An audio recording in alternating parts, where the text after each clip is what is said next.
Assalamualaikum warahmatullahi wabarakatuh. Selamat pagi.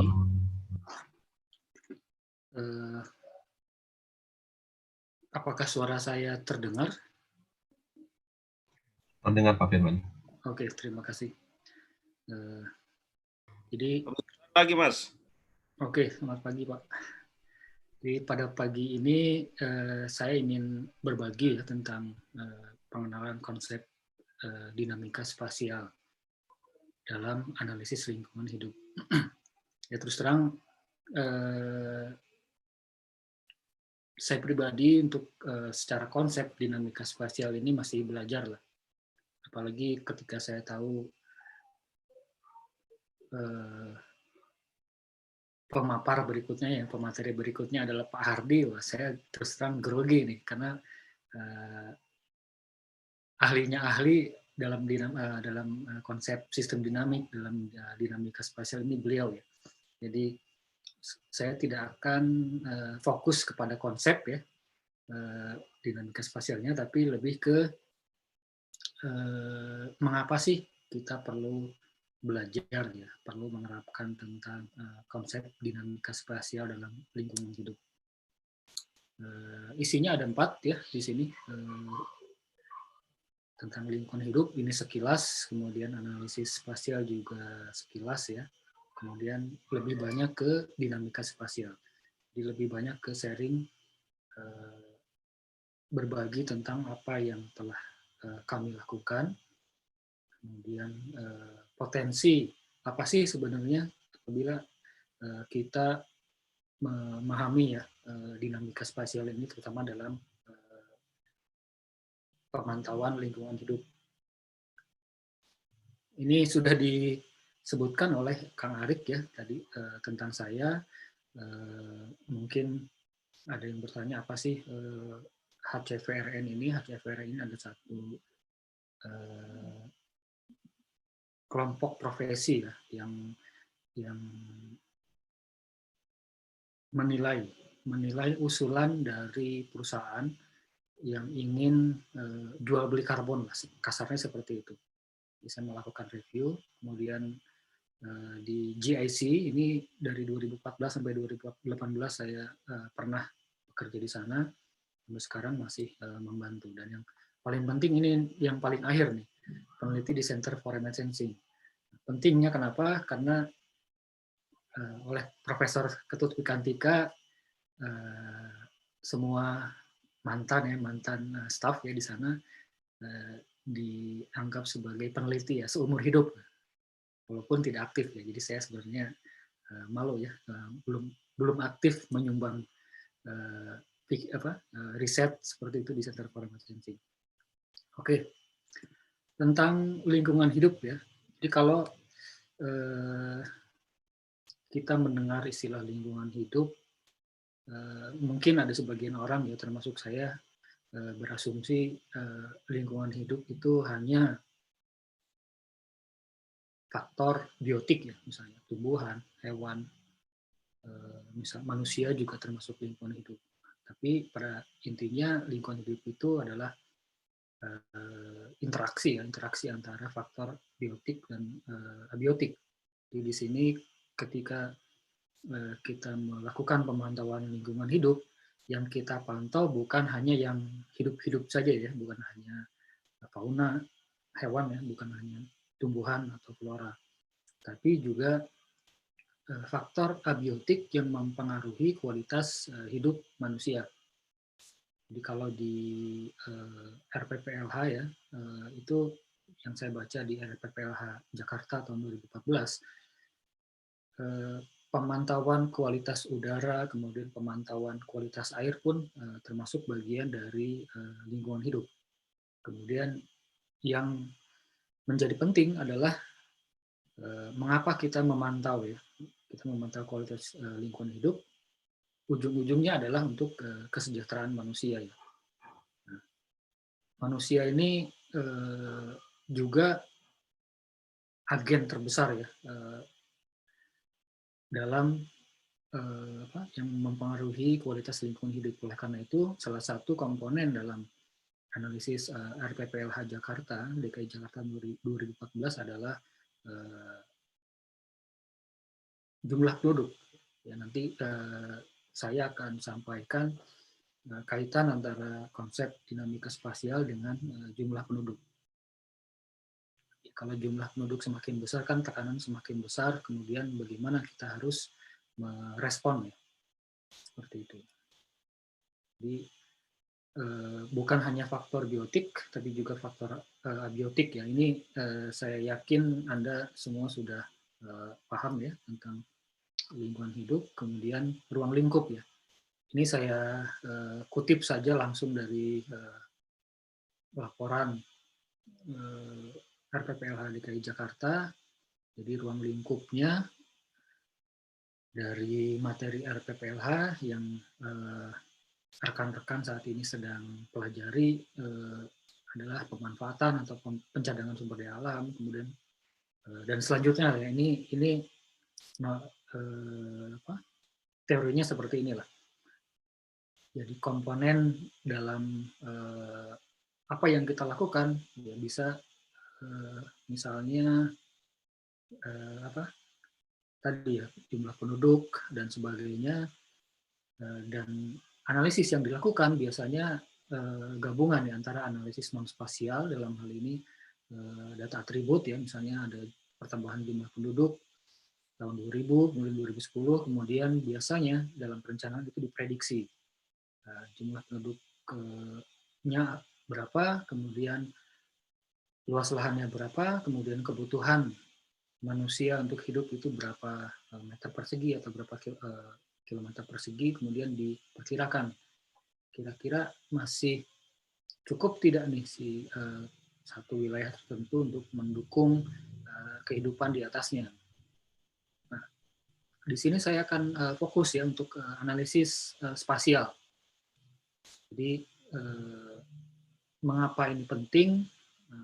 Saya akan bercerita dulu sedikit tentang sejarahnya, ya, sejarah analisis spasial. Bagi Anda yang biasa belajar GIS, mungkin gambar ini sangat familiar, ya, sangat umum, ya. Kemudian Anda juga tahu Jon Snow. Ini Jon Snow-nya ini pakai H, ya. Bukan Jon Snow dari Game of Thrones, ya. Kalau di komunitas GIS ini biasanya diplesetkan Jon Snow-nya Game of Thrones. Nah, analisis spasial yang kita kenal sekarang ini kita identik dengan GIS, ya. Kita membutuhkan satu sistem hardware, software, kemudian SOP, ya, prosedur, kemudian sumber daya manusia untuk melakukan analisis. Tapi sebenarnya kita dapat melakukan analisis spasial tersebut dengan cara analog, ya. Jadi kalau dilihat di sini peta ini adalah peta ada pompa air, ya, hidran, ya, di sini. Kemudian ada kematian akibat kolera. Jadi pada saat epidemi kolera di Inggris, Jon Snow mengajukan hipotesis, ya, ada keterkaitan antara sebenarnya belum, ya. Jadi pada saat beliau dan timnya membuat peta ini hanya memetakan kejadian kematian, kemudian ada pompa, kemudian mereka melihat ada hubungan antara jumlah kematian dengan jarak ke pompa. Jadi manusia itu kan membutuhkan air, ya. Kalau di Indonesia mungkin analisisnya beda, bukan jarak ke pompa, tapi jarak ke sungai misalnya. Kemudian dari sungai ini penduduk, ya, manusia menggunakan air untuk mandi, untuk minum, untuk mencuci dan sebagainya. Dan ini di Inggris saat itu mereka tidak lagi menggunakan air, ya, di sungai Thames, ya, mungkin, ya, kalau yang terkenal itu di Inggris, tapi menggunakan Hydra dari Hydra. Nah, ini melakukan overlay sederhana. Nah, di analisis spasial nanti kita lihat manfaat analisis spasial ini untuk melakukan prediksi, kira-kira kebutuhan sekolah nanti di masa depan misalnya seperti apa. Jadi mengapa kita perlu ya analisis spasial? Karena Maaf, Pak Firman. ya. Ada peserta yang bilang katanya suara Bapak terlalu kecil, Pak. Oh, Bisa terlalu kecil. ya, mungkin mic dari headsetnya, dari earphone-nya terlalu jauh. Sebentar. Kalau sekarang gimana? Oh ya, cukup, Pak. Cukup ya? Juga ini live di YouTube ya, Pak. Jadi ada yang ya. dilihat di YouTube juga katanya kecil. Oh gitu, ya. Saya dekatkan mungkin mikrofonnya ya. Sambil saya pegang deh. Oke, jadi dengan analisis spasial ini yang sederhana, kita dapat melihat secara visual ya hubungan antara variabel-variabel yang berpengaruh satu dengan yang lainnya. Jadi kalau kita melakukan analisis dengan tabular mungkin tidak terlihat, tapi ketika kita gambarkan ya, kita overlay dalam satu proyeksi yang sama, kita dapat melihat secara visual paling tidak. Nah, selanjutnya kita bisa melakukan pemodelan dengan GIS. Ini banyak caranya lah. Intinya dengan analisis spasial ini dengan melihat hubungan antar variabel, kita dapat mendeteksi, mengkuantifikasi pola, kemudian membuat prediksi. Nah, kata kunci membuat prediksi ini akan sangat terbantu dengan analisis dinamika spasial. Jadi kalau Anda biasa mendengar spatial dynamics, ini kan bahasa Inggris ya. Kalau di bahasa Indonesia kan bukan spasial dinamik, tapi kan dinamika spasial.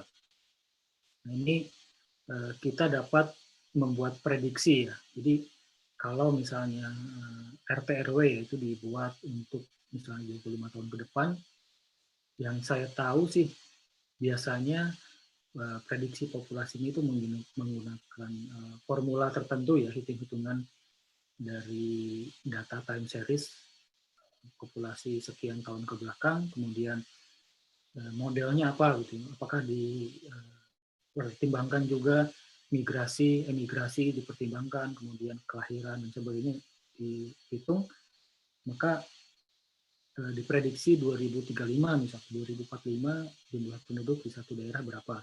Nah, permasalahannya adalah di mana ya si penduduk ini akan berada. Nah, ini dengan konsep dinamika spasial akan sangat terbantu. Oke, untuk jadi ini sekilas tentang analisis apa saja ya, konvensional analisis istilah saya ya, kalau mau keren-kerenan dalam bahasa Inggris, yang umumnya dilakukan. Jadi kita punya data, titik spesies itu ada di mana. Kalau di Jakarta misalnya di RTH ada burung apa ya, dulu saya pengamati burung tapi sekarang sudah lupa nih spesies burung. Inilah kalau di Taman Pantai Indah Kapuk ya, di situ ada Muara Angke ya, Muara Angke, di situ banyak burung-burung air.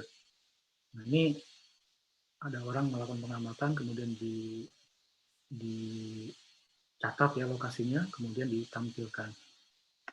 Nah, dengan menggunakan GIS secara mudah dapat di overlay ya, di informasinya, kemudian di overlay misalnya dengan batas. Di sini yang merah ini adalah biodiversity important area, koridor ya, di mana saja sih spesies tersebut berada, apakah dia terlindungi atau tidak berdasarkan status hukumnya, misalnya status kawasannya. Kalau dia ada di luar kan berarti otomatis usaha konservasinya akan berbeda dengan ketika spesies tersebut ada di dalam kawasan lindung misalnya. Kemudian ini adalah contohnya dari RPPLH Jakarta ya tahun 2014, pemantauan tutupan lahan. Jadi ada tutupan lahan tahun 2000, kemudian tahun 2010, kemudian di analisisnya dalam bentuk tabel. Jadi dulu misalnya ruang terbuka hijaunya berapa, sekarang berapa, seperti itu. Ini analisis yang umum dilakukan. Nah, ini adalah salah satu contoh juga pemantauan tutupan lahan di Jawa Barat ya, kaitannya dengan habitat primata ya. Ini bisa dilakukan menggunakan perangkat lunak GIS, remote sensing. Ini standar lah. Kemudian yang lebih detail lagi adalah melakukan analisis fragmen. Jadi dari tutupan lahan tersebut diambil satu kelas tutupan hutan, kemudian dianalisis. Tahun 76 itu seperti apa, kemudian 90 seperti apa, ya kita bisa lihat luasnya berkurang, kemudian tahun 2000 seperti apa, ini semakin kecil. Ini kalau kita melakukan analisis, umumnya dilakukan adalah, oke, luas hutan berkurang, tapi di mana hutan yang hilang, kemudian polanya seperti apa sih, apakah terjadi fragmentasi. Nah itu kalau ingin melakukan analisis lebih jauh, lebih lanjut, bisa menggunakan landscape metric.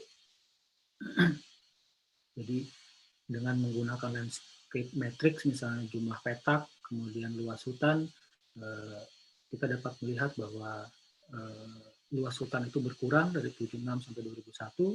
Kemudian ada satu, kalau kita menghitung jumlah petak di sini, jumlah patch ya. Jadi saya juga belum tahu nih bahasa bakunya dari patch itu apa ya, tapi umumnya ahli lanskap di Indonesia menerjemahkan patch itu menjadi petak. Nah, jadi pada tahun dari 76 ke 90 itu jumlah petaknya berkurang, tapi meningkat kembali pada tahun 2000. Ini artinya apa? Luas hutan berkurang terus, tapi jumlah petak hutannya berkurang kemudian meningkat. Nah, ini artinya pada tahun 76 sampai 90 ini adalah deforestasi ya. Tapi ketika 90 sampai ke 2000 itu yang lebih banyak terjadi adalah fragmentasi. Jadi satu fragmen besar terpotong-potong menjadi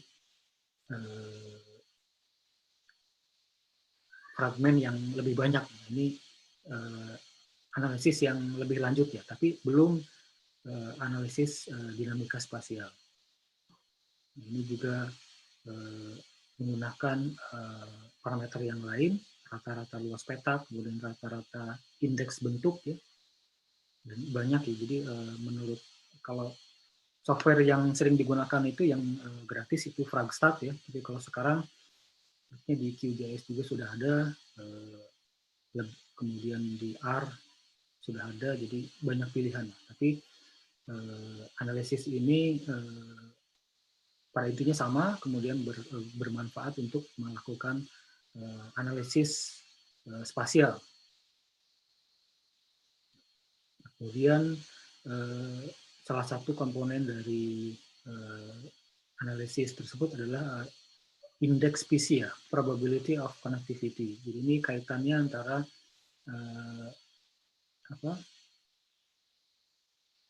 ketersambungan hutan ya, yang dikaitkan dengan peluang keberlangsungan hidup dari populasi owa Jawa ya. Owa Jawa itu satu primata yang hidupnya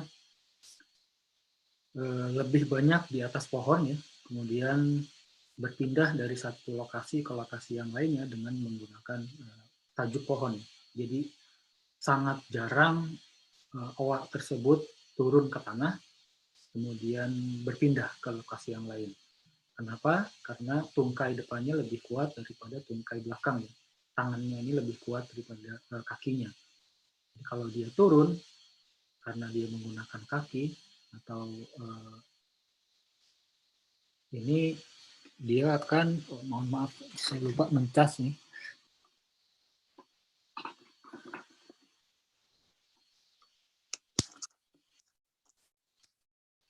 Nah, maka kemungkinan dia dimangsa oleh macan ini akan lebih besar ya kalau dia turun ke bawah. Karena itu kesinambungan tajuk pohon ini menjadi penting. Ini dia semakin tahun semakin berkurang probability of connectivity-nya, sehingga kita dapat melihat nih kalau kita ingin melakukan usaha konservasi di daerah mana sih kita harus memfokuskan usaha tersebut, karena konservasi seperti umumnya pengelolaan itu kan memiliki keterbatasan sumber daya, kemudian waktu, kemudian biaya, dan tidak mungkin semua daerah diprioritaskan. Sehingga pendekatan analisis seperti ini akan membantu di mana sih kita harus memberikan usaha yang lebih. Ini baru dari analisis tutupan tajuknya saja. Belum ditambah kalau kita melakukan overlay dengan tingkat ancaman, kemudian indeks keragaman hayati di tempat tersebut, dan sebagainya. Ini dengan melakukan analisis spasial, kita dapat melihat lah ya fenomena yang terjadi, kemudian berdasarkan fenomena tersebut kita melakukan perencanaan. Ini contoh juga yang umumnya dilakukan untuk pertumbuhan kota, bisa menggunakan data radar ya saat ini, Sentinel-1, kemudian juga menggunakan data Sentinel-2 atau data Landsat, kita bisa melihat perubahan garis pantai. Jadi ini contoh-contoh analisis spasial. Kemudian dengan contoh lain, salah satu permasalahan lingkungan hidup di Indonesia adalah tumpahan minyak ya. Rekan saya di Pulau Bintan, kalau akhir tahun itu biasanya kontak ya. Bukan berarti kalau tidak akhir tahun tidak kontak, ya. Tapi lebih intens ya, karena mereka bergerak di bidang turisme, dan di hotel di Bintan ini pada saat musim akhir tahun itu ya, musim angin ya, saya juga kurang hafal. Ini banyak kejadian tumpahan minyak di pantai. Nah, dengan data radar, kemudian dengan Snap yang open source, ini kita bisa melakukan analisis. Kemudian juga salah satu komponen di analisis lingkungan hidup itu biasanya terkait dengan penurunan muka tanah. Ini contohnya deformasi dari data ALOS ya, ALOS Pulsar dari Jepang. Ini akibat dari gempa ya di Lombok. Tapi kita juga dengan menggunakan teknik yang sama, kita dapat melihat laju penurunan muka tanah, misalnya di Semarang, di Jakarta, menggunakan data remote sensing. Nah, itu tadi contoh analisis spasial ya, yang konvensional lah istilahnya, tidak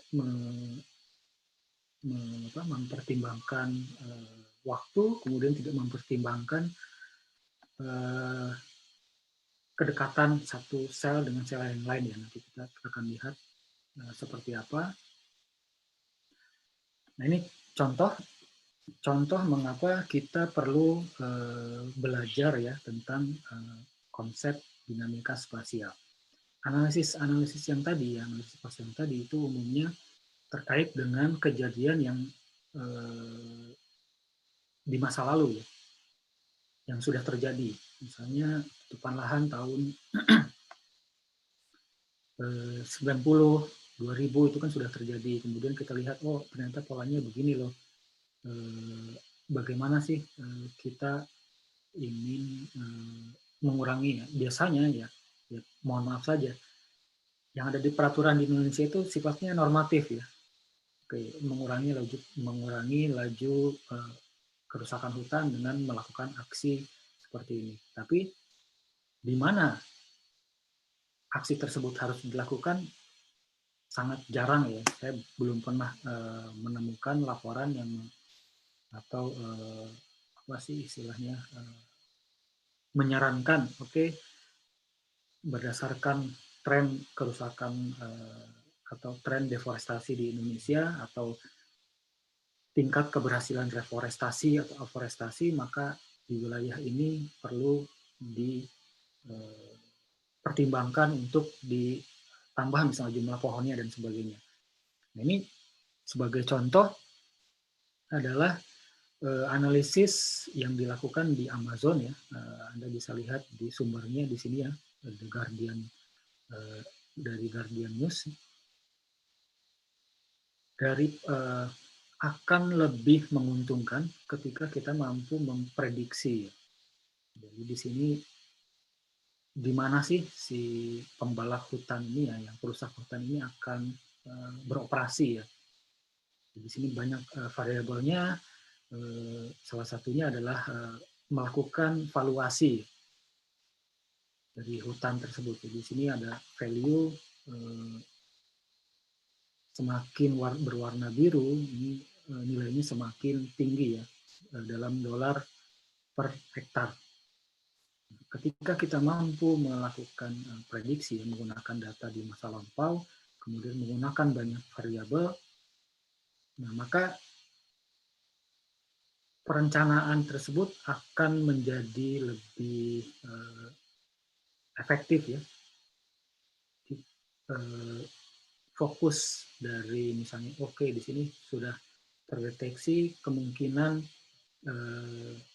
akan terjadi pembalakan hutan, berarti misalnya patroli hutan atau jumlah tenaga patroli ya perlu ditingkatkan di sini. Kemudian anggarannya lebih banyak di sini ya. Jadi tidak disamaratakan untuk semua daerah. Jadi ini adalah salah satu manfaat dari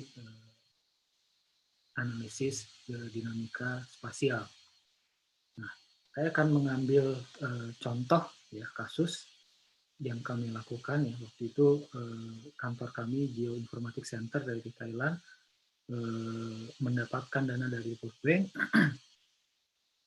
melakukan analisis di Kota Semarang ya, tahun 2015 ya, 2014 akhir sampai 2016. Nah, ini kami dibantu oleh Pak Helmi ya dari Undip untuk melakukan kajian tentang urban growth. Jadi permintaan dari Pak Purnomo ya kalau tidak salah ya, dari saat itu sebagai Kepala Bapeda ingin memperkirakan kira-kira seperti apa sih penduduk di tahun 2020 ya, sesuai dengan RPJMD-nya mereka pada saat itu. Sekarang 2020 ya, jadi sebenarnya ini merupakan satu kesempatan bagi kami untuk menguji apakah model yang kami buat 4 tahun yang lalu itu benar atau tidak. Kalau misalnya benar, ini menjadi satu hal yang menarik ya. Dengan pendekatan yang sama, kita dapat mereplikasi di lokasi-lokasi yang lain.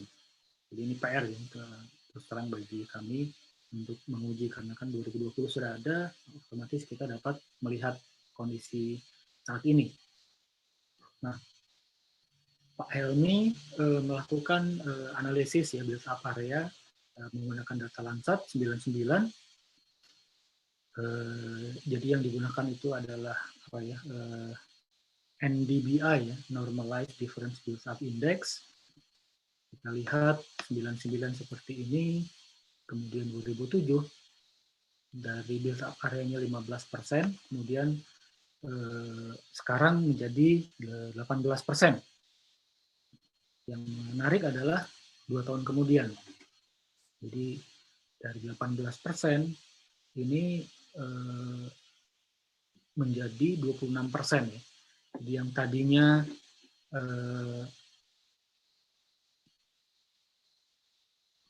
99 itu 15 ya, 99 ke 2007 itu 80 tahun, hanya meningkat dari total luas Semarang itu hanya 3% ya peningkatannya. Tapi dalam 2 tahun ini menjadi 8%, delta variannya 26%. Kemudian 2014 lebih menarik lagi, menarik dalam tanda kutip ya, ini 44%. Nah, ini demikian cepat pertumbuhan di Kota Semarang. Kalau kita melakukan analisis spasial sederhana ya, yang konvensional ya, yang tidak dinamis, ya maka keluarannya adalah seperti ini. Jadi dari 99 itu adalah yang warnanya abu ya, kemudian 2014 seperti ini. Oke, berarti di mana saja sih wilayah urban yang baru ya, kemudian dihitung luasnya berapa. Jadi dengan menggunakan konsep dinamika spasial, kita mampu memprediksi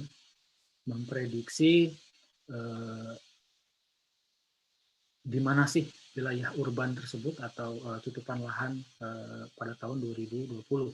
Nah, saat itu kami menggunakan land change modeler ya, dari Percept. Ini adalah satu modul aplikasi dinamika spasial yang menurut saya cukup mudah ya, kemudian juga bagas atau robust, yang secara sederhana dibagi menjadi 3 ya, kalibrasi, kemudian simulasi dan validasi.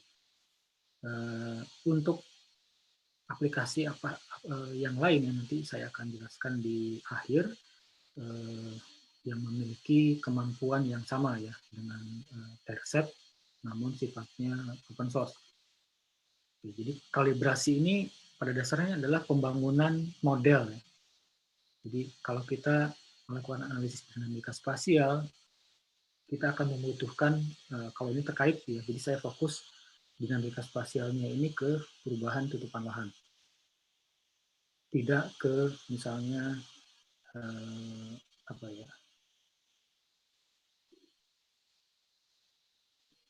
sebaran populasi ya, yang baru di mana, populasi hewan di mana. Ini tidak.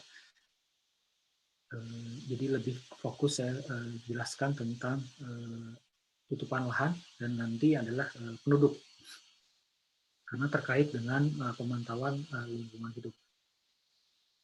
Nah, dari 2 data ini kemudian aplikasi apapun akan melakukan change analysis ya.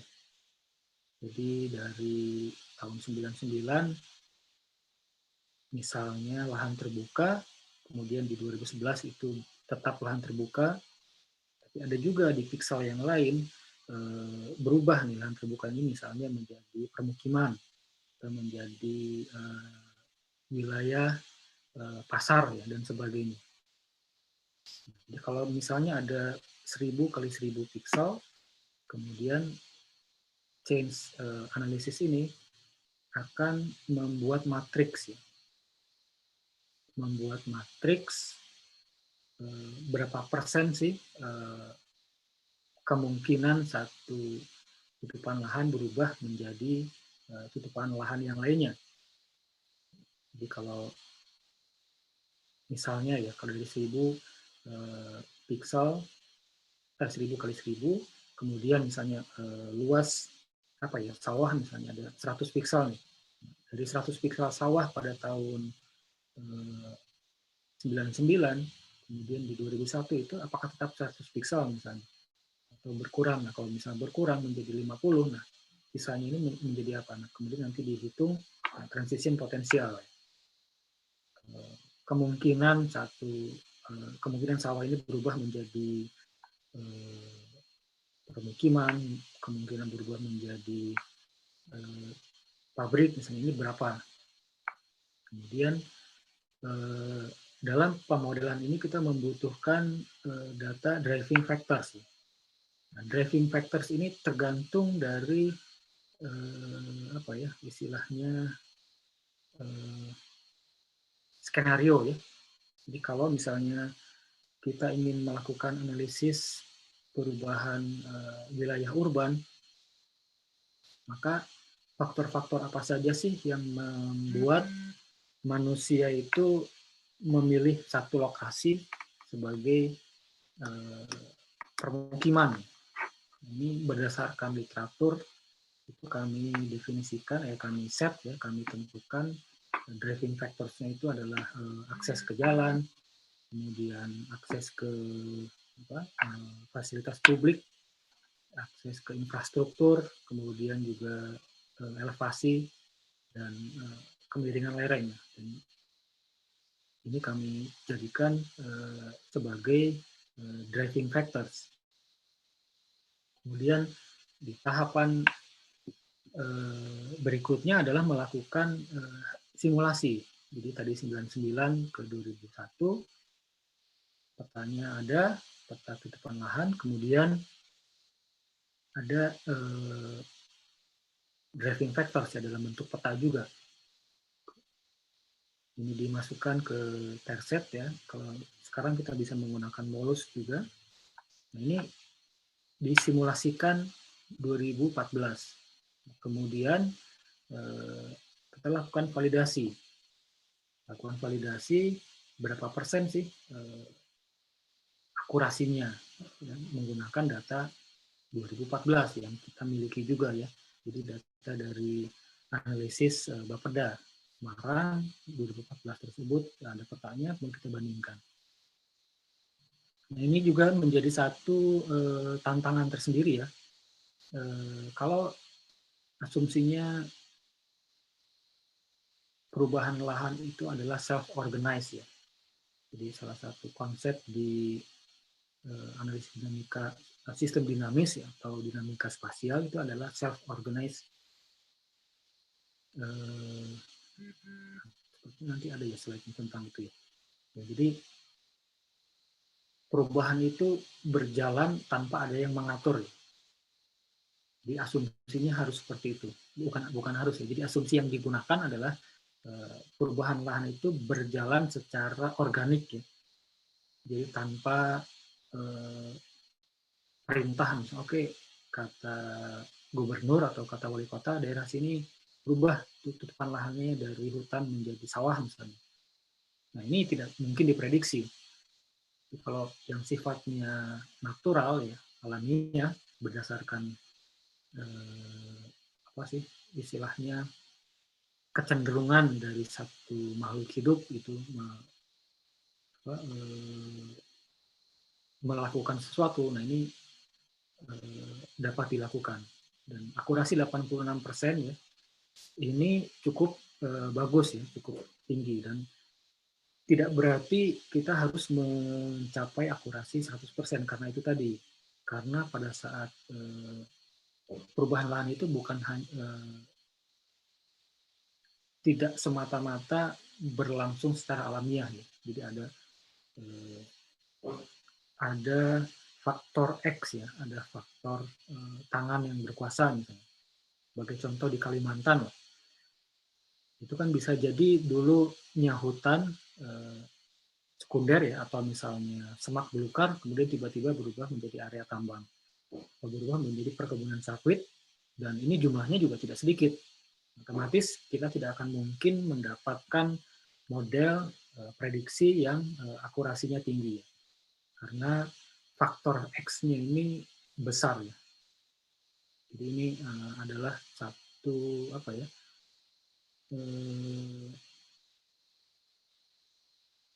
Prinsip kehati-hatian apa? Satu hal yang perlu dicatat lah, yang perlu diingat ya. Jadi jangan berasumsi kita harus mendapatkan akurasi sampai 100% lah katakanlah. Oke, jadi ini adalah hasilnya.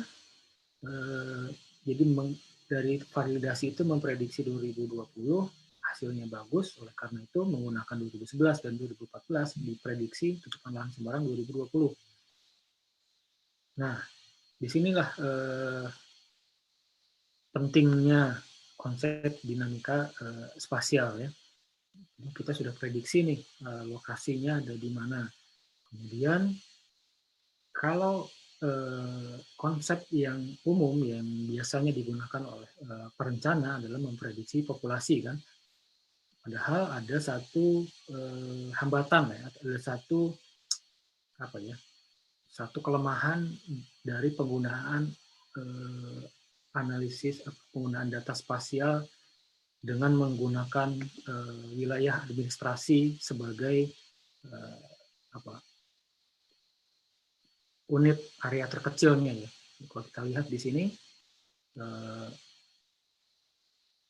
kalau kita ingin hitung berapa sih populasi yang ada di daerah yang ada di lingkaran, maka ya kita hitung dari populasi desa ini 1, 2, 3, 4 ya. Ini akan berbeda ketika kita menghitung populasi menggunakan pixel yang ada di dalam buffer ini. Mengapa? Karena kondisinya di sini sensus block ya, sebagai contoh. Ini sensus block ini adalah rumah ya, rumah. Kemudian di sini adalah hutan ya, hutan tidak ada manusia. Kemudian air juga tidak ada. Nah ini dengan pendekatan yang disebut dengan decimetric mapping, maka kita dapat memetakan ya, dapat memetakan populasi manusia tersebut ada di mana menggunakan data statistik, kemudian data tutupan lahan. Decimetric mapping ini satu metode yang sederhana sebenarnya. Kalau metode yang digunakan oleh WorldPop ya, itu ada satu organisasi yang membuat peta populasi di seluruh dunia ya. Silahkan dicek di worldpop.org.uk. Itu menghasilkan peta kepadatan penduduk ya, menggunakan pendekatan data statistik, kemudian tutupan lahan. Tutupan lahannya datanya dari Landsat. Nah, ketika kita menggunakan ini, kita dapat memetakan permukiman tersebut, penduduk ada di mana. Nah, dengan decimetric mapping, kemudian kita punya peta prediksi tutupan lahan, maka kita dapat memprediksi populasi tersebut ada di mana ya. Jadi di sini sebagai contoh dengan decimetric mapping kita bisa memetakan sebaran penduduk di sini.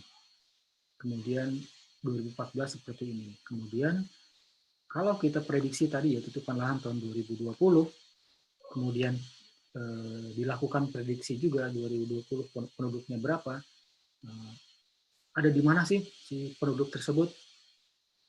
Ini akan bermanfaat ketika kita melakukan perencanaan. Sebagai contoh ya di sini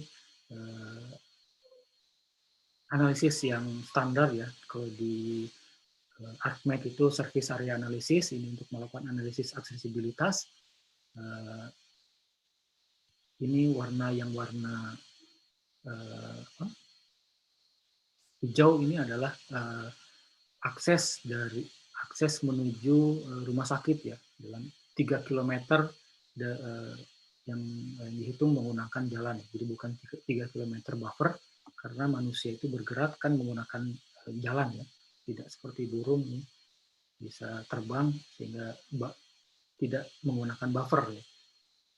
Ini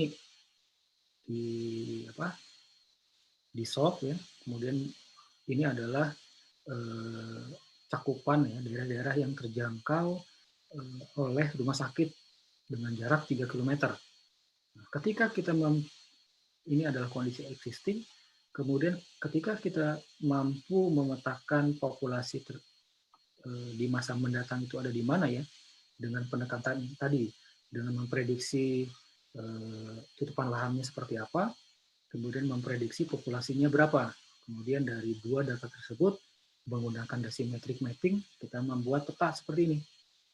Nah, maka kita secara visual pun kita dapat menganalisis di mana sih rumah sakit itu harus dibangun. Berdasarkan prediksi, oke, di sini banyak penduduknya tapi belum ada rumah sakit. Tapi di daerah sini kita harus bangun satu rumah sakit. Kemudian di sini kita juga harus bangun rumah sakit. kemudian di sini juga kita bangun rumah sakit. Kemudian di daerah Gunung Pati di sini tidak perlu. Kenapa? Berdasarkan prediksi belum banyak penduduk yang akan tinggal di daerah sini. Nah, jadi ini adalah satu konsep manfaat dari analisis dinamika spasial. Kemudian hal yang sama juga misalnya SMA ya, atau pendidikan. Ini contoh kasusnya adalah SMA. Saya tidak tampilkan yang lain ya, SMP dan sebagainya. Ini contohnya SMA. Jadi di sini adalah SMA dengan tingkat akreditasi A dan B. Kemudian yang di belakangnya base map-nya ini adalah prediksi populasi. Kita bisa lihat ya dari sini yang warna abu-abu ini adalah cakupan wilayah yang tercakup oleh SMA tersebut dalam 3 km. Berarti di sini tercakup, kemudian di sini ini tidak kurang SMA nih. Nah, ini berarti SMA baru harus dibangun di daerah sini. Kemudian sama pun seperti ini. Ini adalah salah satu contoh ya manfaat analisis dinamika spasial dalam perencanaan. Oke.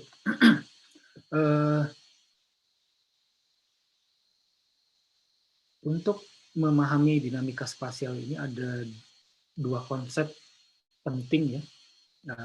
Yang pertama itu agent-based modeling, agent-based model.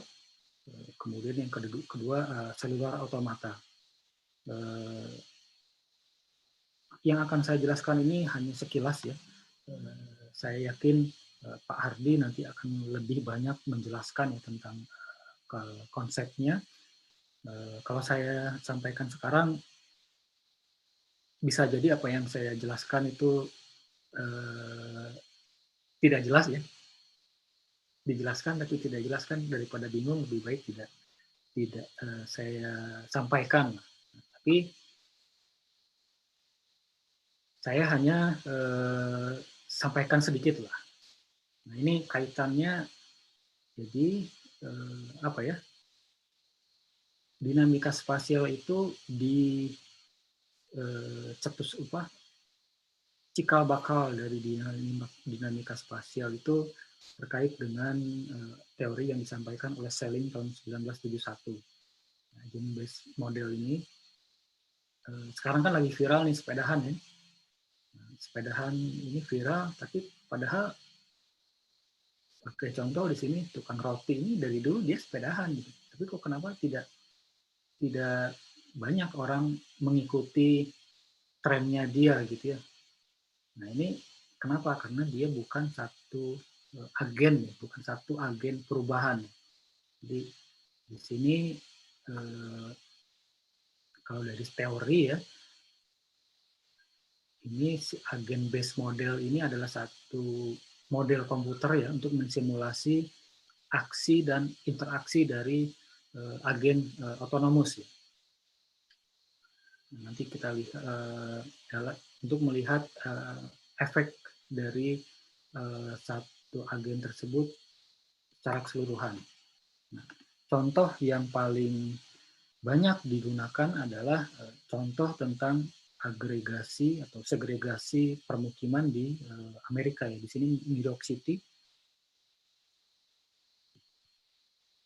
Nah, jadi menggunakan agent based model ini dilakukan penelitian ya.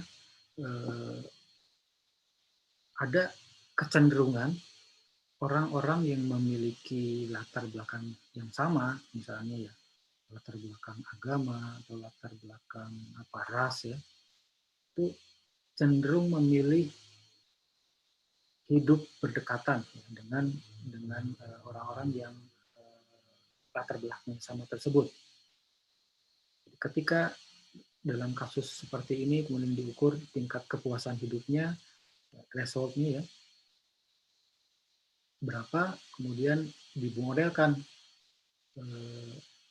15% threshold bentuknya seperti ini, kemudian 30% seperti ini, dan 70% seperti ini. Dan ini terjadi tanpa ada yang menyuruh ya, memerintah ya.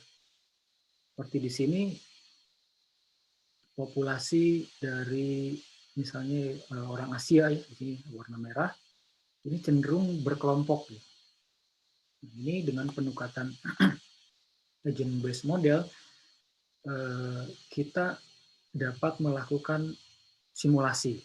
Jadi misalnya contoh kasus IKN lah ya, di Kalimantan Timur ya. Di sana kan sudah ada penduduk setempat ya, sudah ada penduduk lokal yang sudah tinggal lama di sana. Kemudian nanti karena dia adalah ibu kota negara, maka akan ada migrasi. Nah ini kalau dengan menggunakan pendekatan agent based model ini kita dapat memprediksi setelah sekian tahun itu klaster-klaster permukiman itu di mana sih ya berdasarkan suku ya. Ini adalah konsep yang perlu dipahami, dan kalau di software ya ini sudah dimasukkan lah ke dalam sistem. Kita tidak perlu tahu lagi bagaimana menghitungnya, tapi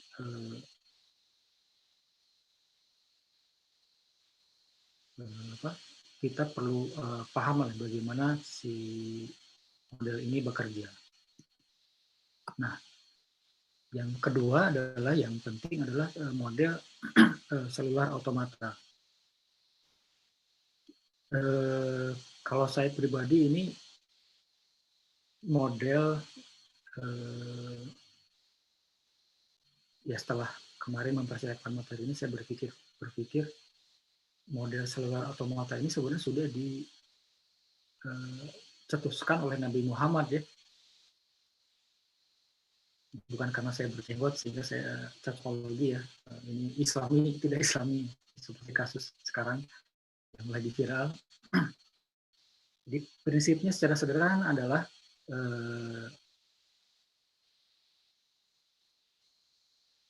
kalau di hadis kan, kalau kamu ingin melihat orang, lihat temannya ya. Kalau temannya tukang minyak wangi ya dia akan terbawa wangi. Kalau temannya itu tukang besi, pandai besi ya dia akan kena baunya. Ini prinsipnya sama di seluruh automata. Jadi satu sel, ya di sini adalah sel, akan berubah yaitu menjadi sel yang lainnya, itu dipengaruhi oleh seberapa dekat ya dia dengan sel berikutnya. Kalau misalnya satu wilayah ini deforestasi, nah kemudian peluang terjadinya deforestasi akan menjadi lebih besar di sel yang lebih dekat. Atau katakanlah kalau ini permukiman, maka peluang lahan yang lain menjadi permukiman itu menjadi lebih tinggi di sel yang lebih dekat ke permukiman. Ini dari sisi prinsip selular automata. Kemudian ditambah agen. Ini tadi adalah driving factors ya. Yang tadi macam-macam ya driving faktornya itu, apakah jarak ke jalan, kemudian referensinya, kemudian elevasi dan sebagainya. Nah, kemudian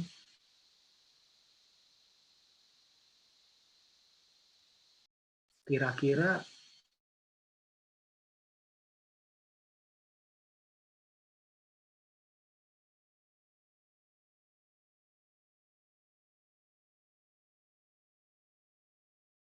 prinsipnya adalah self-organizing organisme. Jadi dia secara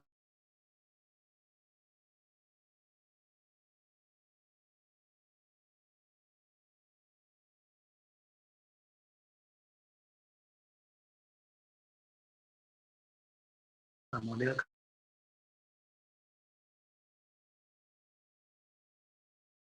dari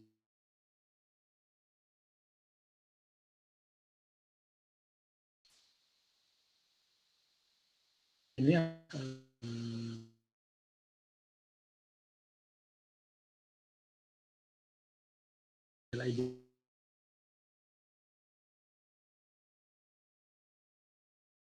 Mohon maaf, sepertinya Pak Firman mengalami sedikit gangguan koneksi.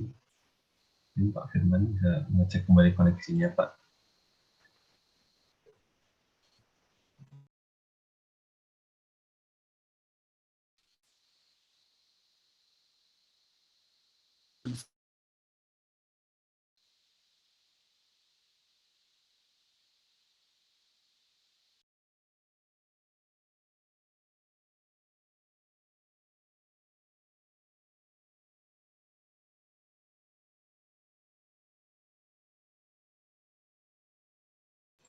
Pak Firman, apakah dapat mendengar saya?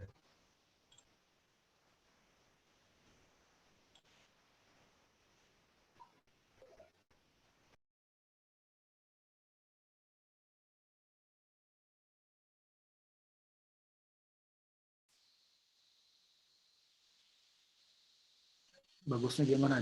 Stop dulu. Mungkin Pak Firman, ya mungkin video Pak Firman di stop dulu. Ya. Nah, bisa dilanjutkan Pak? Ya, terima kasih. Oke. Nah, kalau kita ingin belajar tentang konsep dinamika spasial, kita dapat coba beberapa aplikasi ini. Yang pertama itu Mollusk, ya, TJS plugin di TJS 2, sayangnya di TJS 3 ini tidak ada.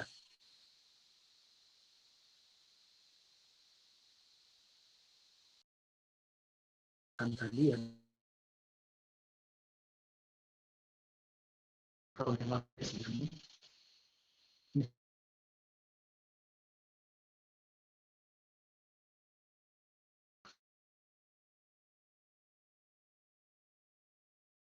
Pak Firman, apakah bisa mendengar saya?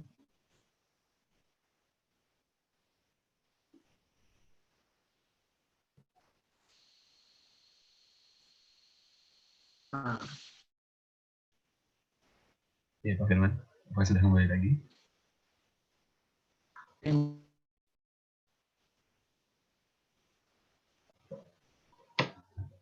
Maaf, Ustaz.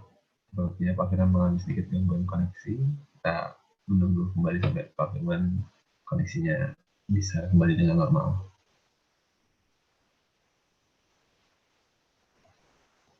Baik, saya ingatkan kembali kepada Bapak dan Ibu yang mungkin sudah memiliki pertanyaan, bisa langsung menuliskannya di kolom chat, baik itu di Zoom chat bagi para peserta, dan juga di kolom live chat di YouTube pada YouTube. Bapak dan Ibu peserta dari YouTube bisa mendapatkan materinya dengan mengakses ke course.pslh/itb.org yang sesuai dengan yang telah tertera di pengumuman yang telah disampaikan di live chat. Dan kepada Bapak Ibu peserta di ruangan Zoom, sebentar lagi materinya akan di-share di grup WhatsApp e-learning. Terima kasih. Sementara kita akan menunggu Pak Firman untuk kembali koneksinya semula. Tes. Suara saya terdengar, Pak? Terdengar Pak Firman? Sudah. Oke. Ya, jadi saya mohon maaf, Bapak dan Ibu. Di sini rebutan bandwidth ya. Ada 3 anak saya di sekolah dari rumah. Satu bersama juga harus Zoom meeting juga. Oke. Sebenarnya ini sudah terakhir ya materinya. Slide terakhir. Jadi Bapak dan Ibu dapat coba Mollusk plugin. Ini harus QGIS 2 ya. Dan ini simple caranya dan memiliki hasil yang sama dengan tadi ya, Terset Line Change Modeler. Karena saya sudah coba menggunakan data yang sama, menggunakan driving factors yang sama, hasilnya lebih dari 90% mirip ya. Ada beberapa daerah yang berbeda. Kemudian yang kedua, Simulander atau Apolus. Simulander ini lebih sederhana dibandingkan Apolus ya. Simulander prinsipnya sama dengan malus ya, menggunakan data tahun sebelumnya, kemudian driving factors. Simlander dan Apollos ini basisnya di R. Ya, jadi silahkan Bapak dan Ibu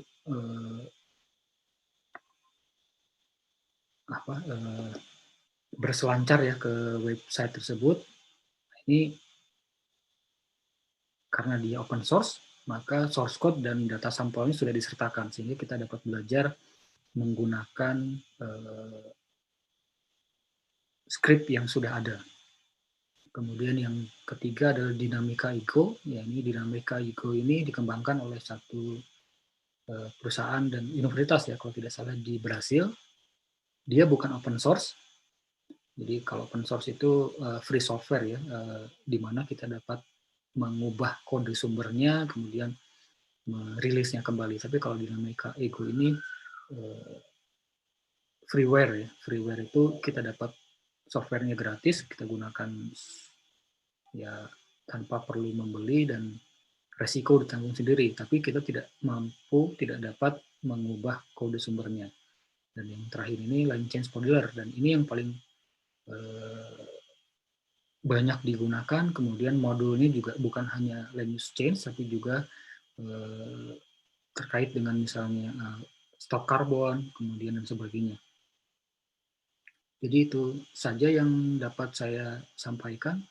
Terima kasih atas perhatiannya. Mohon maaf atas kekurangannya.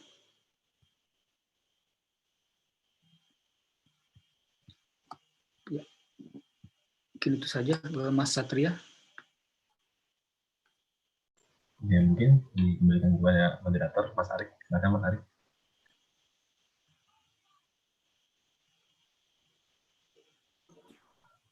Ya, baik. Mas Arik, sepertinya masih ada gangguan ya?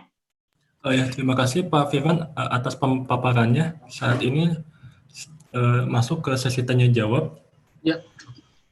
Bapak Ibu yang sudah bertanya akan kami sebutkan, dan Bapak Ibu juga bisa bertanya melalui kolom chat via Zoom, dan untuk penonton di YouTube bisa bertanya melalui live chat juga. Nanti akan kami sampaikan kepada pemateri. Terima kasih Pak.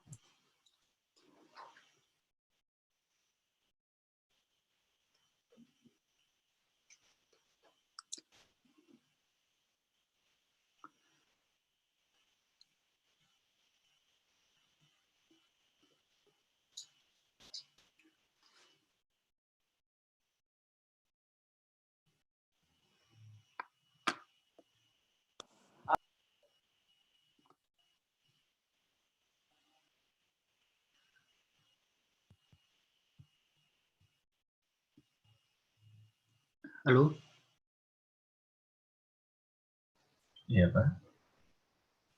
Ada yang mau bertanya, Pak? Itu bukan?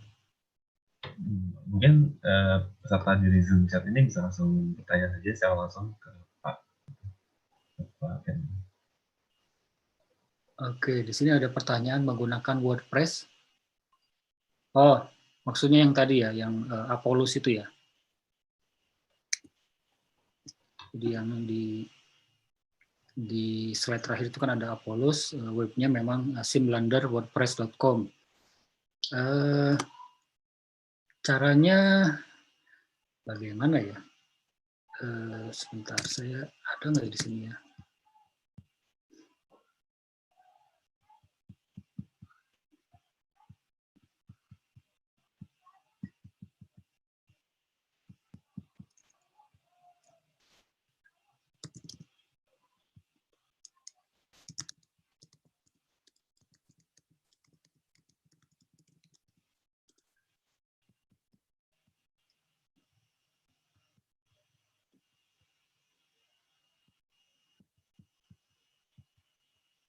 Wah, di R saya sekarang, bukan di komputer yang ini, yang Apollos ya.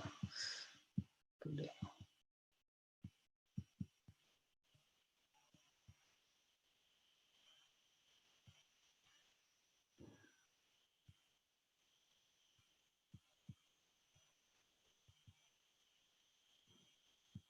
Saya akan share screen saya aja ya.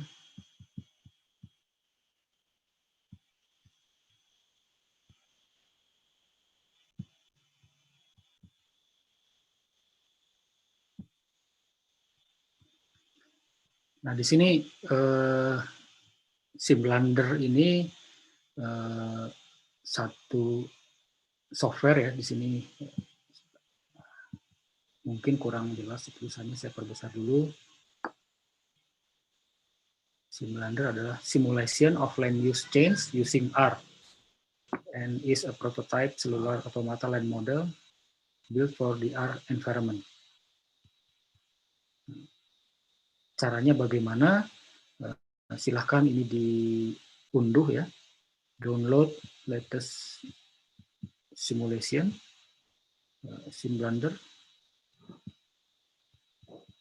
Kenapa kursor saya berputar-putar saja nih? Kemudian nanti yang sudah diunduh tersebut dijalankan di R ya, di R Studio. Sebagai contoh,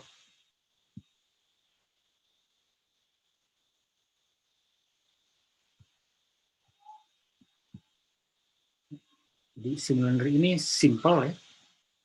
Jadi terdiri dari data-data ya di sini. Ada data distance to distance to river, distance to road, distance to disturbance, kemudian elevation, kemudian ada land use, kemudian ada presipitasi, kemudian ada R code-nya. Nah, ini untuk mencoba menjalankan SimBlender.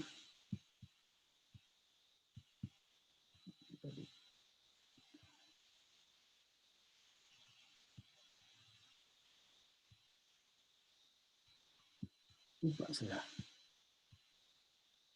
P106 ya.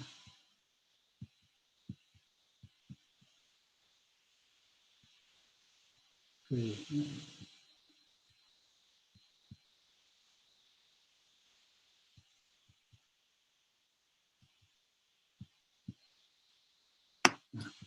Jadi kalau SimBlender itu menurut saya cukup simpel ya.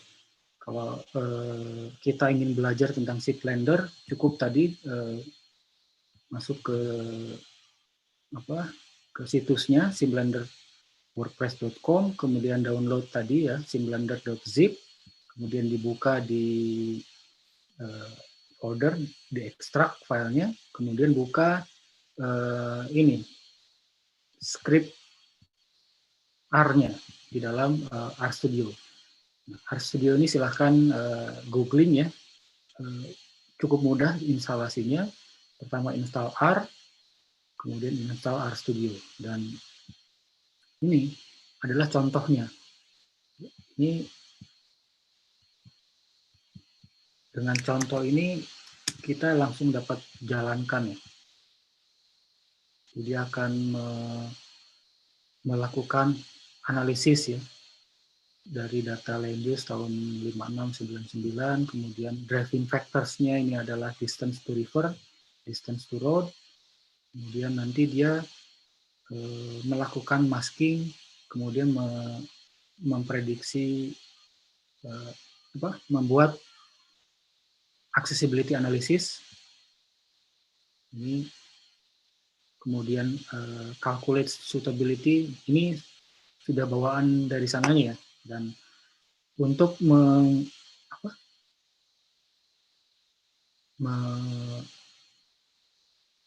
memodifikasi, kita dapat memodifikasi ini matriks tadi ya, cellular automatanya, matriksnya seperti apa, kemudian dilakukan simulasi. Nanti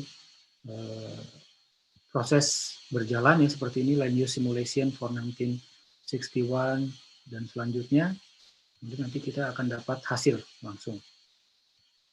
Jadi ini adalah satu perangkat lunak yang simpel ya.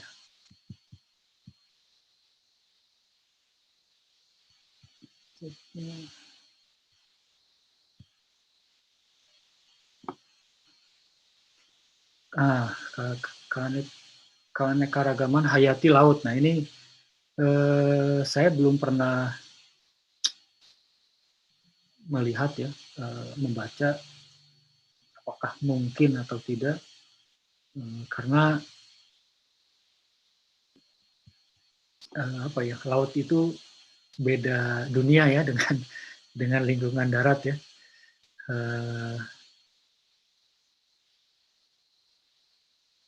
Modeling umumnya yang digunakan untuk modeling di laut itu biasanya orang dari bukan orang, ahli ya dari oceanografi ya yang lebih paham lah numerical modeling, karena di laut itu faktor iklim, cuaca itu ombak ya sangat berperan.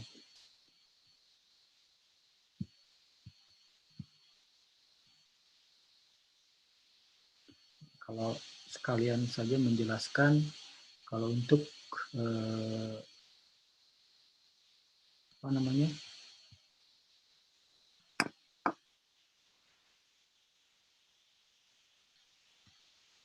untuk molus kita bisa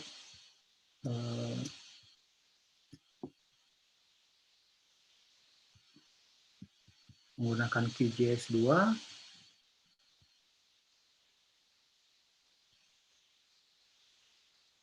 dan dia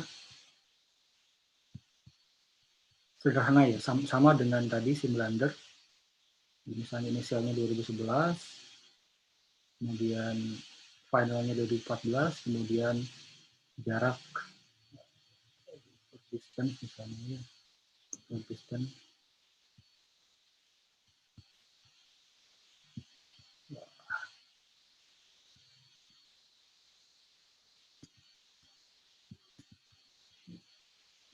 salah satu permasalahan atau yang sering ditemui pada saat penggunaan ini adalah extent yang ini ya, yang tidak sama.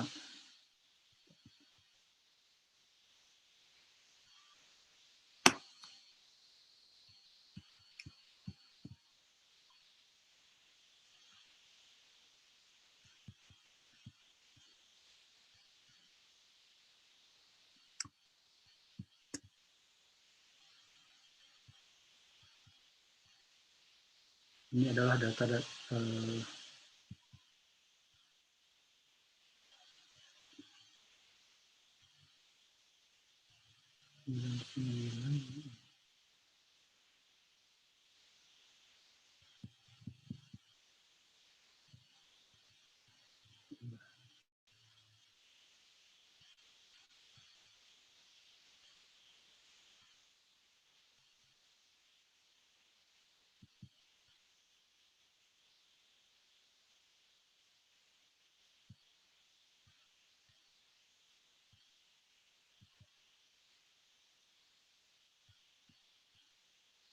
Ada pertanyaan lagi yang lain?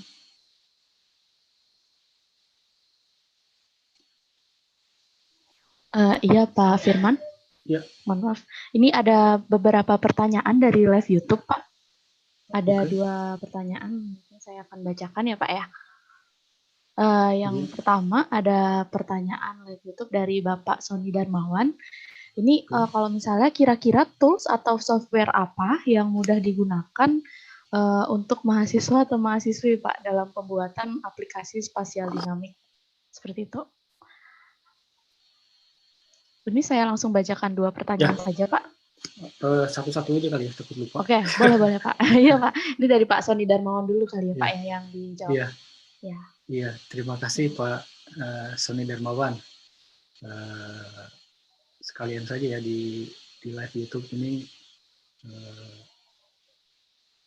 Pak Sony Darmawan ini adalah partner in crime saya ya. Jadi mungkin beliau kasihan ya, ini tidak ada yang nanya ya, jadi saya aja tanya gitu ya. Oh begitu Pak? Enggak, bercanda. Jadi beliau ini sekarang sudah sebagai dekan ya, promosi dari Kepala Departemen Geodesi ITENAS menjadi dekan, dan memang salah satu concern utama kami di bidang pendidikan adalah bagaimana menyampaikan konsep ya pemodelan dinamis ini secara mudah kepada mahasiswa. Nah, ini yang apa namanya? Kalau yang dijelaskan menggunakan NetLogo ya misalnya, nanti mungkin Pak Hardi akan menjelaskan tentang NetLogo kepada mahasiswa geodesi. Nah, ini akan menjadi sangat sulit ya, karena kan domainnya mahasiswa geodesi itu bukan pemrograman, tapi lebih ke ilmu geospasialnya. Jadi kalau di pemodelan dinamika spasial yang paling mudah di otak-atik ya, itu NetLogo. Tapi mengotak-atiknya ini butuh butuh kemampuan pemrograman yang tinggi lah. Jadi bagi mahasiswa ini tidak cocok ya. Pengalaman saya pribadi yang paling mudah ini adalah Mollusk ya. Jadi Mollusk ini awalnya sih banyak digunakan karena dia open source ya. Tapi banyak yang memandang remeh lah karena ini kan open source.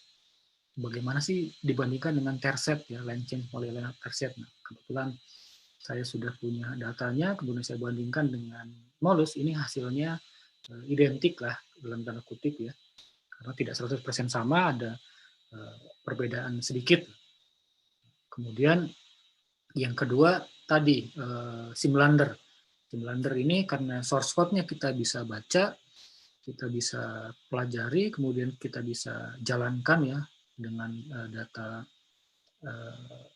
sampelnya. Kita tahu si software ini ngapain saja sih ya, kasarnya begitu, melakukan apa, kemudian kita lihat hasilnya.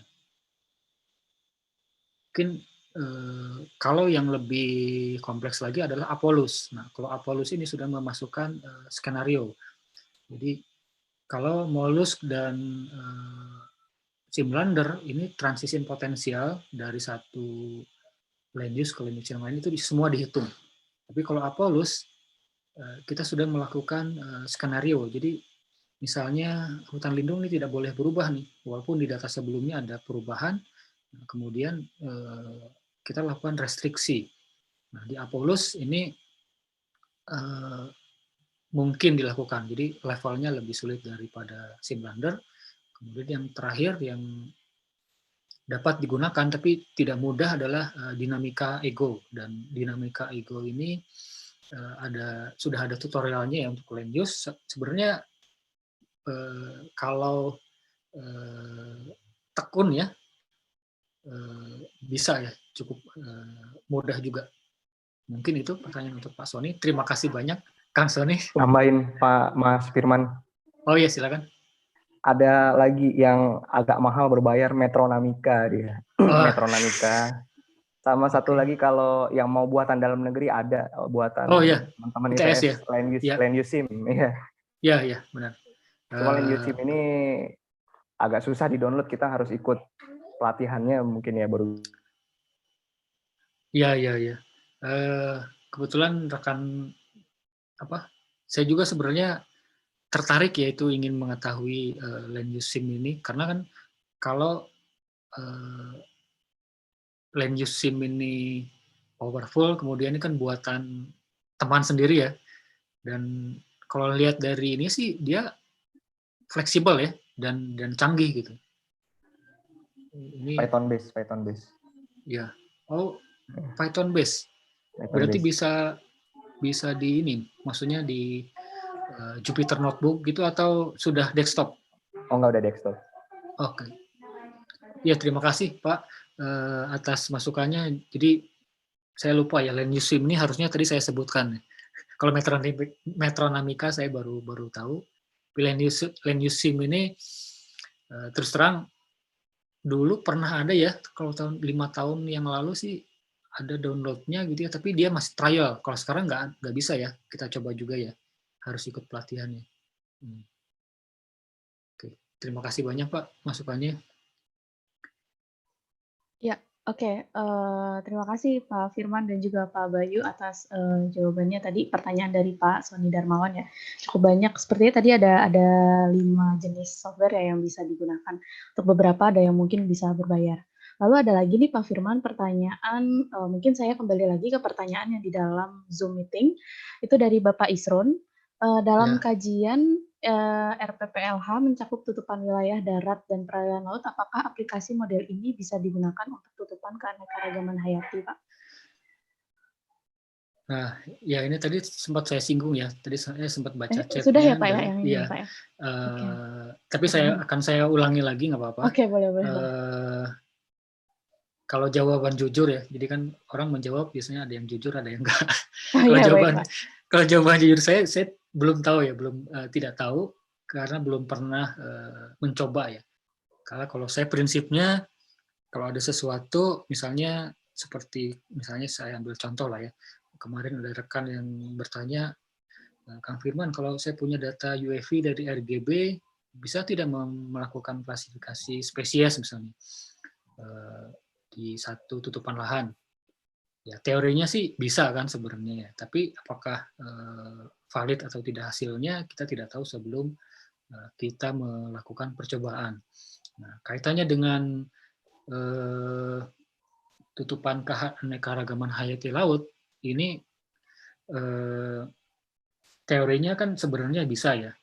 Jadi kalau misalnya ada satu padang lamun, kita memetakan atau sampling ya, komposisi lamun seagrassnya ini seperti apa tahun lalu atau 10 tahun yang lalu, kemudian sekarang berapa, kemudian dimasukkan driving factors. Nah, yang jadi masalah adalah saya tidak tahu nih driving factors untuk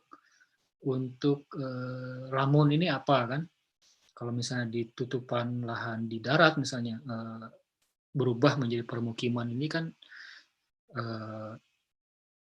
agennya ini, agen perubahannya itu kan manusia, dan manusia cenderung memilih permukiman dengan kriteria tertentu ya, yang secara intrinsik ya kita tahu lah, oh kalau airnya bagus, kemudian harganya murah misalnya, dekat ke jalan, dekat ke mall misalnya, atau dekat ke sekolah.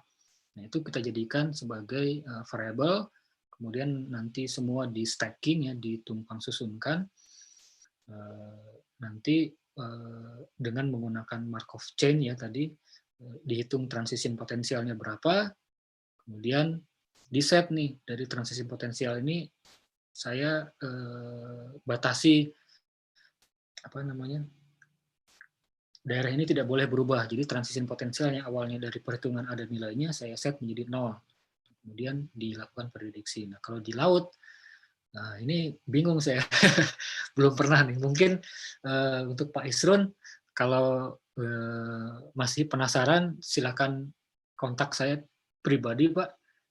Saya juga tertarik nih, istilahnya coba untuk mengkaji lah, seperti itu. Ya, kemudian ya. Ini ada lagi Pak. Ini ada lagi sih Pak. Ini pertanyaan yang dari live YouTube. Oke. Yang Bapak. Ya, jadi di sini untuk memodelkan spasial dinamik sepertinya begitu ya. Semua input data harus jadi raster karena dia namanya kan selular ya. Kalau misalnya data vektor itu kan data discrete ya, jadi dia bukan data continuous ya. Kalau selular itu pixel base, sel-sel yang lebih dekat itu lebih mudah terpengaruhi oleh sel tersebut ya, dibandingkan sel yang jauh. Jadi selular automata itu prinsipnya seperti itu. Jadi oh ya, mungkin untuk lebih mengenal prinsipnya itu bisa buka di NetLogo web. Ya, jadi di situ ada satu simulasi di web, seperti apa sih pergerakan ya. Dan ini semuanya berbasis raster. Dan constraint ya Pak ya. Apa constraint bahasa Indonesianya apa ya? Pembatas ya. Batasnya itu semua raster itu harus memiliki extent dan resolusi yang sama. Jadi ada satu rekan yang kesulitan menggunakan Molus misalnya karena tadi data raster-raster tersebut memiliki extend yang berbeda. Oleh karena itu, kalau saya biasanya menggunakan GraphGIS semua di input, kemudian diekspor lagi, otomatis menjadi raster dengan extend yang sama. Terima kasih Pak Mujahid atas pertanyaannya, mudah-mudahan menjawab.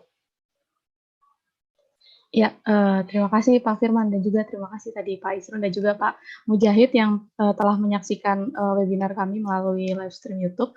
Mungkin Bapak dan Ibu sekalian masih bisa untuk bertanya nih, khususnya untuk yang di Zoom meeting, masih bisa untuk bertanya langsung kepada Pak Firman, dan juga saya sambil memonitor Bapak dan Ibu sekalian yang menonton via YouTube, masih saya pantau untuk misalnya ada pertanyaan. Sebagai informasi nih yang di YouTube yang menonton menyentuh 141 orang nih Pak Firman. Jadi lumayan banyak ya Pak yang untuk menyaksikan webinar pada sesi pemateri kali ini. Mudah-mudahan apa yang saya sampaikan tidak membuat pemirsa tersesat ya. Oh ya. Saya khawatir. Insya Allah bermanfaat Pak untuk kita semua. Ya. Okay. Ya, terus terang untuk spasial dinamik saya juga masih belajar ya. Bapak dan Ibu dapat bertanya lebih lanjut ke Pak Hardi. Silahkan yang susah-susah silahkan tanya ke beliau karena beliau ahlinya ahli. Oh, iya. Saya masih belajar. Siap Pak. Ya, setelah ini memang nanti ada sesinya Pak Hardi setelah pemaparan dari Pak Firman ya, biar tambah mantap lagi nih Pak untuk pengetahuan spasial dinamiknya. Iya. Saya akan jadi penonton nanti. Oke, siap. Oke, siap Pak. Mungkin nih sambil menunggu juga dan Pak Firman masih ada di dalam ruangan Zoom ini, Bapak dan Ibu sekalian, apakah masih ada yang ingin didiskusikan? Mungkin panitia juga boleh bertanya kali ya Pak, kalau misalnya panitia ada yang penasaran nih mengenai spasial dinamik, karena cukup baru juga buat kita, khususnya para peneliti-peneliti yang masih baru muncul ke permukaan nih Pak. Gitu. Kalau saya tidak pernah muncul. baru ini Pak. Saya nyelam terus ya. Oh ya, oke, siap. Berarti kita baru muncul tapi nyelam. Oke, boleh. Sambil menunggu kali ya Pak Firman ya. Ya, silakan. Saya monitor dulu yang ada di YouTube.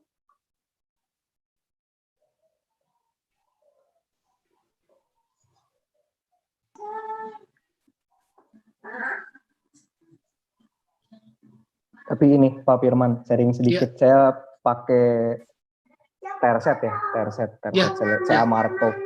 Saya Markov itu jadi bekerja pada GIS raster gitu ya. Saya pernah modeling perkotaan, cuman agak ribetnya tuh begini. Apa namanya? Kadang kalau misalnya kita rubah itu dari vektor to raster gitu ya. Oh iya.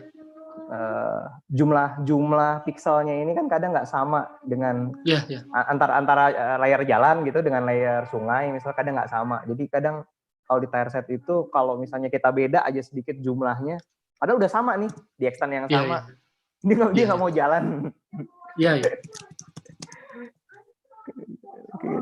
Kesulitannya itu ya Terset, walaupun dia nggak berbayar, dia berbayar gitu, tapi sulitnya itu kadang jumlahnya harus sama persis tuh, jumlah pixel gridnya X kali berapa kali berapanya itu. Iya. Jadi ada rekan saya Pak Surono ya menanyakan hal yang sama. Kalau saya biasanya menggunakan GraphGIS dulu Pak. Jadi memang ini ya yang bikin orang kurang sukanya, kenapa sih harus GraphGIS ya? Yaitu kemudahan, jadi kan sudah dikonversi ya dari vektor ke raster, kemudian ketika dimasukkan ke Terset, sama, di Molos juga sama. Ketika extend-nya beda 1 pixel aja, dia nggak bisa kan, harus benar identik. Pakai Grace ya, non-hostnya. Kalau pakai ArcGIS kadang begitu beda memang. Nah, saya bukannya anti ArcGIS ya, atau yang lain, pokoknya kalau kita kan yang penting tujuan tercapai ya. Karena kan tujuan kita melakukan analisis di Terset atau di Molos, kemudian ada satu cara yang memungkinkan itu tercapai ya, kalau saya ya di GraphJS itu, karena dia prinsip extend-nya, jadi extend-nya itu kita masukkan lenset 30 meter, kemudian sentinel 10 meter, nanti semua bisa jadi di resample. Nah, nanti saya kirimkan deh. Boleh. Link di sementara chatnya, ini iya, sementara ini saya juga pakainya pakai Ilwis soalnya pas nemuin kasus begitu. Ya, kalau di Ilwis bisa ya Ilwis ya, nggak jadi masalah. Ininya apa? Yang penting itu tadi ya, si constraint-nya itu benar-benar constraint. Constraint. Grace-nya itu Grace QGIS ya? Iya, Grace QGIS bisa. Oke, QGIS ya. Jadi diimport, kemudian rasternya, kemudian nanti diekspor lagi, nanti akan sama dia extend. Makasih sharingnya nih. Ya, terima kasih Pak. Mohon maaf Pak Bayu, dari instansi mana Pak? Dari daerah mana juga? Saya dari swasta, dari Chevron, dari Riau. Kebetulan pakai untuk disertasi spasial dinamik itu. Nanti dulu, yang kontak saya di Telegram ini Pak Bayu ini bukan? Saya benar. Oh iya. Saya. Soalnya fotonya beda. Makanya ini saya benar. Iya. Terima kasih Pak Bayu. Temannya Pak Marjuki ya? Iya, benar. Iya, soalnya ini tadi saya bertanya, saya ada penasaran nih, jangan-jangan kalau saya sudah uzur kan ya, jadi mudah lupa ya di Telegram. Itulah. Namanya siapa. Kita underground aja tadi kan ya. Terima kasih Pak Bayu atas masukannya. Ya, oke. Terima kasih Pak Bayu atas masukannya dan juga Pak Firman. Ini sih ada beberapa Pak Firman, sambil menunggu Pak Hardi untuk masuk, nggak apa-apa ya Pak ya? Iya, silakan. Maaf, ada beberapa. Yang pertama, jangan susah-susah ya. Enggak Pak, enggak. Ini justru basic banget sih Pak, menurut saya. Nah, jadi apakah nih Pak untuk spasial dinamik ini perlu melibatkan aspek programming tadi di dalamnya? Karena juga saya ngelihat diskusi kan ada terlibat Python untuk bisa simulasi ya Pak ya. Tuh, terus yang kedua sebenarnya ada beberapa dari kita juga penasaran dengan ArcGIS yang Grace itu Pak. Mungkin bisa menjelaskan sedikit review tentang ArcGIS Grace itu ArcGIS yang QGIS itu digunakan biasanya untuk apa Pak aplikasinya? Seperti itu. ArcGIS QGIS maksudnya apa? Sorry Pak, Grace yang QGIS. Oke. Grace Pak, yang Grace tadi Pak. Aduh, Grace sebentar ya. Kalau di Windows ya kita sebentar ya. Tadi pertama programming ya. Apakah aspek programming dan yang penting itu adalah membaca algoritma ya. Saya pikir kalau teman-teman yang teknik ya, itu algoritma kan mengerti ya urutan atau tahapan tertentu untuk mencapai tujuan lah. Kalau saya selalu menjelaskan ke mahasiswa itu algoritma itu seperti resep ya. Kalau ingin membuat martabak ya, kan ada resepnya seperti apa urutannya. Ada 1, 2, 3, sampai 10, di tahap tertentu mungkin bisa diubah ya. 4 dan 5 bisa di switch, tapi tidak mungkin misalnya 10 diletakkan di pertama. Kalau kita sudah tahu algoritma, kita gunakan tadi misalnya software yang ada source code-nya tadi, Simlander atau Apollos. Nah, itu sudah secara detail dijelaskan tahapannya seperti apa. Kemudian ketika kita menggunakan data yang berbeda untuk lokasi yang berbeda, maka kita tahu data apa yang harus diubah, data apa yang harus ditambahkan. Misalnya. Kemudian kalau yang tadi GraphGIS itu, terkait dengan pertanyaan tadi Pak Marjono ya, yang apakah datanya harus raster? Nah, data tersebut harus identik ya. Jadi land use kemudian driving factors-nya itu datanya harus extend-nya sama, kemudian resolusi spasialnya sama. Oh ini Pak Hardi sudah ada. Assalamualaikum Pak Hardi. Oh iya ada Pak. Assalamualaikum. Waalaikumsalam warahmatullahi wabarakatuh. Ketemu juga. Iya nih Pak. Saya pas melihat selanjutnya Bapak, waduh. Tadinya sih mau ini Pak, mengundurkan diri Pak. Minder. Beda Pak, beda sekali. You kan praktisi. Kalau saya sih cuma aja, cuma pendorong. Pemberi motivasi anak muda-muda ini. Bagus. Saya ikutin semua tadi melalui YouTube. Nanti saya japri Pak ya, untuk tanya lebih lanjut Pak ya. Oke, no problem.